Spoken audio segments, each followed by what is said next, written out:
आज की वीडियो का टॉपिक है न्यूट्रिशन इन अमीबा। देखो, अमीबा यूनिसेलुलर एनिमल है। यूनिसेलुलर का मतलब है कि अमीबा सिंगल सेल से बना हुआ है। ठीक है। अब जो अमीबा है वो वाटर के अंदर रहता है। ठीक है। वाटर में microscopic plants and microscopic animals भी होते हैं। तो अमीबा वाटर में रहने वाले माइक्रोस्कोपिक प्लांट्स एंड एनिमल्स को एज अ फूड खाता है। ठीक है। अब अमीबा में जो मोड ऑफ न्यूट्रिशन है वो है होलोजोइक। ठीक है। होलोजोइक का मतलब ये है कि जो अमीबा है वो सॉलिड फूड पार्टिकल को अपनी बॉडी के अंदर ले जाता है एंड बॉडी में ही डाइजेशन, एब्जॉर्प्शन एंड एसिमिलेशन की प्रोसेस होती है।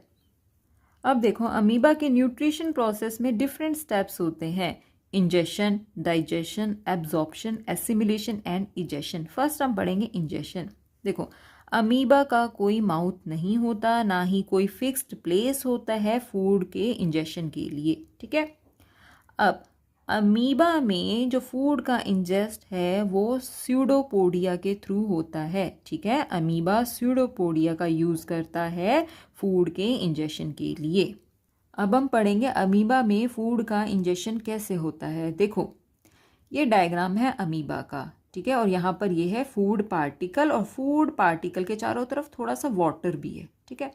यहाँ पर क्या लिखा है? When a food particle comes near amoeba, amoeba forming finger like projections around the food particle.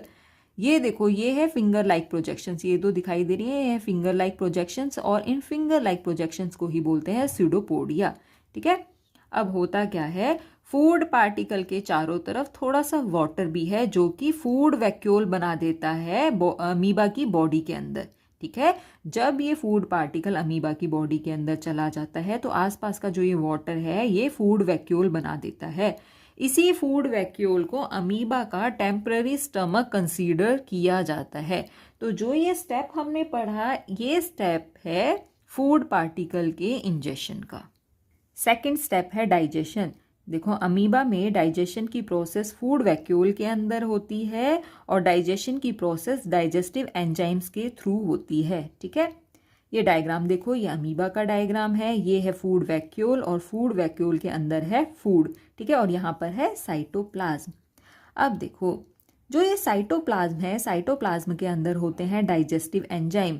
ये डाइजेस्टिव एंजाइम साइटोप्लाज्म से फूड वैक्यूल के अंदर चले जाते हैं और फूड वैक्यूल में जाने के बाद डाइजेस्टिव एंजाइम्स फूड को स्मॉल एंड सॉल्युबल मॉलिक्यूल्स में तोड़ देते हैं। ठीक है। लास्ट में क्या होता है, लास्ट में जो ये फूड था, ठीक है, जो ये फूड था वो सॉल्युबल फॉर्म में चेंज हो गया। ठीक है। डाइजेशन में क्या होता है कि जो डाइजेस्टिव एंजाइम है वो सॉलिड फूड को सॉल्युबल फॉर्म में चेंज कर देते हैं। थर्ड स्टेप है एब्जॉर्प्शन। देखो, डाइजेशन की प्रोसेस में जो फूड था वो सॉल्युबल फॉर्म में चेंज हो गया था, यानी कि फूड डाइजेस्टेड फूड में चेंज हो गया था। ठीक है। अब जो ये फूड वैक्यूल है, फूड वैक्यूल के अंदर है डाइजेस्टेड फूड। अब ये डाइजेस्टेड फूड डिफ्यूजन की प्रोसेस से इस साइटोप्लाज्म में चला जाएगा। ठीक है। यहाँ पर सेम चीज़ लिखी है, digested food is present in the food vacuole of amoeba. उसके बाद है digested food absorb directly into the cytoplasm of amoeba cell by diffusion.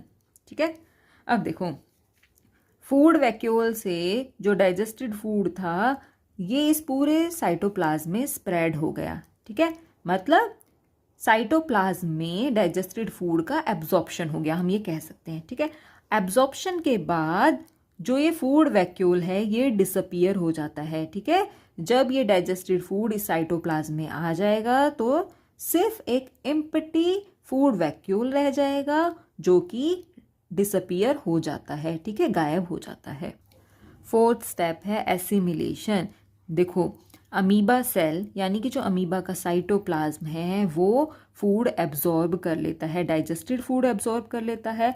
अब उस डाइजेस्टेड फूड का कुछ पार्ट तो अमीबा एनर्जी ऑब्टेन करने के लिए यूज़ कर लेता है एंड कुछ पार्ट जो है वो अमीबा अपनी ग्रोथ के लिए यूज़ कर लेता है। अमीबा को अपनी ग्रोथ करनी है क्योंकि अमीबा को रिप्रोड्यूस भी करना है। ठीक है। रिप्रोडक्शन की प्रोसेस भी होती है अमीबा में, उसके लिए अमीबा की ग्रोथ होनी ज़रूरी है। ठीक है।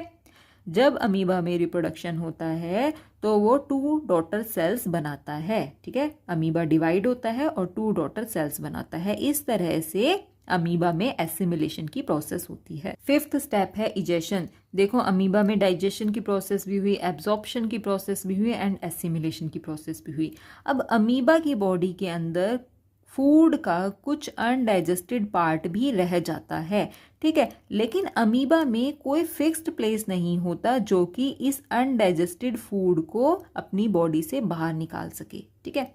अब होता क्या है, अमीबा की बॉडी के अंदर जब बहुत ज़्यादा अमाउंट में अनडाइजेस्टेड फूड इकट्ठा हो जाता है तो एक टाइम ऐसा आता है कि प्रेशर की वजह से, ठीक है, प्रेशर की वजह से अमीबा की जो सेल मेम्ब्रेन है वो किसी भी जगह से रप्चर हो जाती है और अनडाइजेस्टेड फूड अमीबा की बॉडी से बाहर चला जाता है। इस डायग्राम में देखो, ये है नॉर्मल अमीबा अभी, ठीक है। इसमें इजेशन की प्रोसेस नहीं हो रही। इसमें क्या है, बहुत सारा अनडाइजेस्टेड फूड इकट्ठा हो गया है, ठीक है। अब प्रेशर की वजह से जो सेल मेम्ब्रेन है वो कहीं से भी रप्चर हो जाएगी और जो अनडाइजेस्टेड फूड है ये बॉडी के बाहर आ जाता है, ठीक है। तो ये जो स्टेप है ये हमने पढ़ा इजेशन का स्टेप, ठीक है। तो आज की वीडियो में हमने क्या पढ़ा, आज की वीडियो में हमने पढ़ा न्यूट्रिशन इन अमीबा।